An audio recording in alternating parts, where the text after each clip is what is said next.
Para ibu bapak, saudara-saudari, teman-teman muda, anak-anak yang terkasih.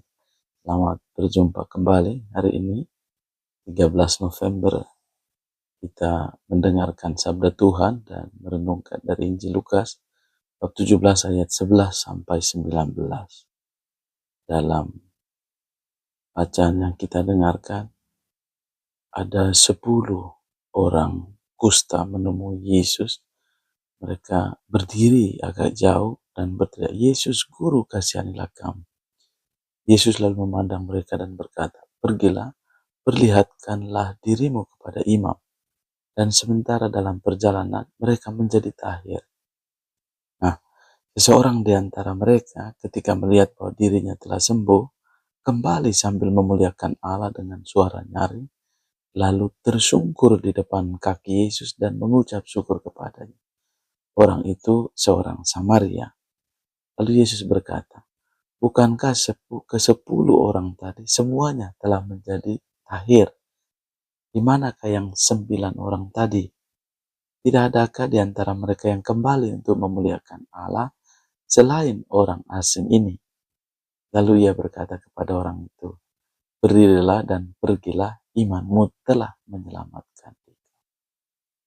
Saudara-saudari yang terkasih, Injil hari ini, Injil Lukas bab 17 ayat 11 sampai 19, mengingatkan kita akan pertama-tama dalam hidup kita menerima selalu, setiap hari, selalu ada berkat, selalu ada kebaikan Allah yang menyertai.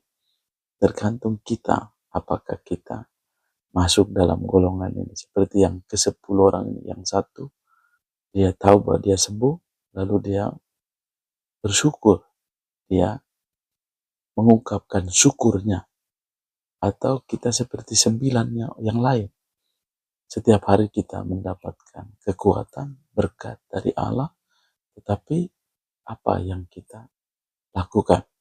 Apakah ya sudahlah hidup otomatis, saya memang sudah begitu hidupnya? Atau adakah sesuatu yang kita syukuri karena kita menemukan kebaikan Allah? Kita boleh bersyukur atas kebaikan Tuhan ini yang menyertai kita. Kita boleh bertanya bahwa apa yang dialami oleh orang-orang kusta ini, ya 10 orang kusta. Ya, kusta pada zaman itu adalah sesuatu yang disingkirkan, diasingkan. Lihat orang kusta saja itu sesuatu yang menjijikkan, najis. Maka sungguh disingkirkan. Seseorang yang disingkirkan, lalu dia boleh memperoleh kesembuhan. Ya. Allah menyembuhkan. Dan sesudah Allah menyembuhkan, apakah kita boleh berterima kasih? Sejauh mana kita punya ungkapan syukur dan terima kasih itu. Ya. Allah menganugerahkan berkatnya bagi sebagian orang tahu rasa diri lah, terima kasih. Tapi ada juga yang ya hidup apa ada. Ya, kita bersyukur bahwa Allah menganugerahkan kebaikan itu melalui setiap pengalaman hidup kita dan juga pengalaman-pengalaman sederhana. Allah menganugerahkan itu setiap hari melalui siapa saja yang ia pakai untuk menolong kita. Maka pertama yang perlu kita lakukan adalah peristiwa-peristiwa kecil ataupun besar dalam hidup ini, mari kita lakukan pertama-tama adalah dengan rasa syukur.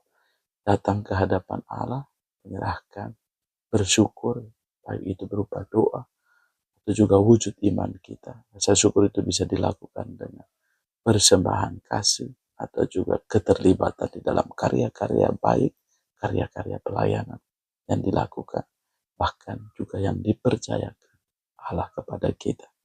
Lalu yang kedua, berterima kasih atas kebaikan Allah itu melalui hal-hal apa yang perlu saya lakukan, apa yang perlu kita persembahkan sebagai wujud terima kasih dan pengabdian kita atas kasih dan kerahiman Allah itu. Dan boleh kita bertanya, apakah kita masuk dalam tipe mana? Apakah seperti satu orang dari antara 10 itu yang datang dan tahu berterima kasih, atau kita seperti yang ke-9 orang kusta itu, yang sudahlah hidup apa adanya, ya kita syukuri.